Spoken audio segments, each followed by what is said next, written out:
Not because it's a grubby city alleyway, but because it's one of the few places where you can kind of relax that imagination and ask you to exercise. If you think about it, we walked out of Faneuil Hall, and until we got to the State House, we have yet to actually see a building from that time. Faneuil Hall has changed, even the State House has changed a little bit. But this little line of bricks is one of the few colonial streets still in existence here in Boston.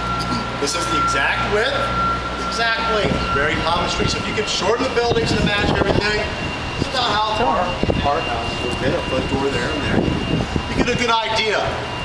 Another good reason I bring it here is that we're at an intersection, if you will, of communication. Communication is going to be critical to the rest of our argument, the rest of our debate. Well, let me pull that together real quick and just, right now. We have this notion of the wealthy losing their power here in the colonies and arguing with their king, going back and forth and back and forth. And that fundamental question, what are the limits of loyalty to a government that will not listen to its people? It's a great question, but it's meaningless for everybody. It's only meaningful to those who have access to power. Well, down in Virginia, a guy named Thomas Jefferson has been exchanging letters with friends and other philosophers. He's been reading the works of other philosophers around the world, and he hits on an idea. Not truly his idea, it's modifying others, and he admits that. And he says, there's something out there that he calls natural liberties. And he says, I don't know what they are, I can't define them, but natural liberties are given to you by a higher power. They cannot be taken away from you by any government, and if they are, then that government is wrong. Breathing is a perfect natural liberty. You have every natural liberty to breathe. If a government takes that away from you, they have murdered you. They should not have that power without due reason.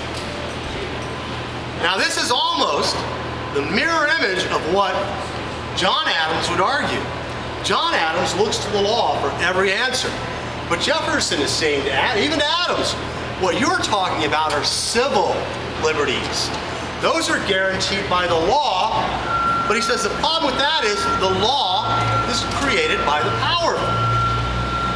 And it always has been. So what has to happen in the new world, and this is what he's calling it, what has to happen next is we have to toss aside the old European model. It doesn't work. They don't know what they're doing.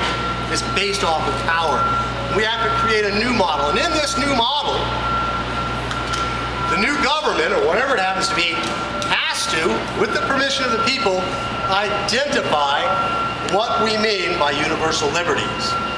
Write them down, and then guarantee them, or guarantee their protection, through the participation of all citizens. Now, lest I make Thomas Jefferson sound too godlike, by all citizens he meant white men. But Protestants. It's a big step forward, right? It's a big step forward. And this is a crucial step, because what he's saying, the way this message is going to get filtered from a philosophical message out to everybody else, the way we would understand it today, is he's going to say, there exists in the world something called human rights. We don't know what they are, but it's our responsibility as people to write them down. And once we write them down, we ensure their defense and their preservation through the participation of all citizens, through the vote. They decide what they are, they vote for them, they maintain them, or they take them away. This is a jarring notion. This is a world-changing notion, because nobody has ever offered to share power, even if that sharing of power is limited to white men. He's still offering to share power. It's a remarkable notion, and it moves back and forth between the colonies, and it is the argument that the people here in Boston need, the rich in Boston need, to have the poor permanently join them in their argument with the king. They have said, if you join us in this fight, yes, there will likely be taxes. If you join us in this fight, yes, there will likely be arguments. Even Thomas Jefferson was already finding flaws in his idea. But they said, for the first time in your lives, you will have the ability to have an impact through the vote. We are going to remove some, most, many limits on voting. So So the next question, we have that question, what are the limits of loyalty to a government that will not listen to its people? So the other side of that question is this: how do you identify or define liberty? What does that mean? Very important question. What is liberty? And how loyal do you need to be to a government that won't even identify them for you? And it works. Where we're standing, right over here, is one of the springs for Boston, the first freshwater spring. So imagine a town where there's no faucets in any house, there's no fresh water sources. So you come here to get your water. Right over here is a building known as the Old Bookstore. It was a bookstore in the 1730s. Always has been until it became tragically a Chipotle Mexican grill earlier this year, which is really unknown. It was a bookstore last year even.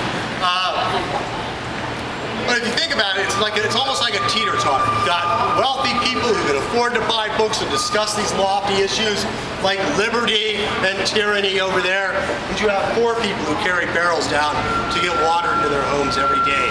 But somehow between them, and then out of here, going out to the colonies, they're able to communicate this common message to the people.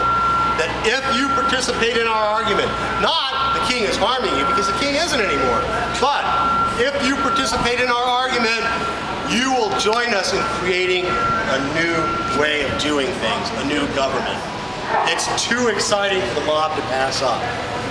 There have always been poor in the world. They knew this. There had always been people like them in Spain or France or England, any country. There's always been people like them. But for the first time, someone was offering them a chance to change it. Nobody.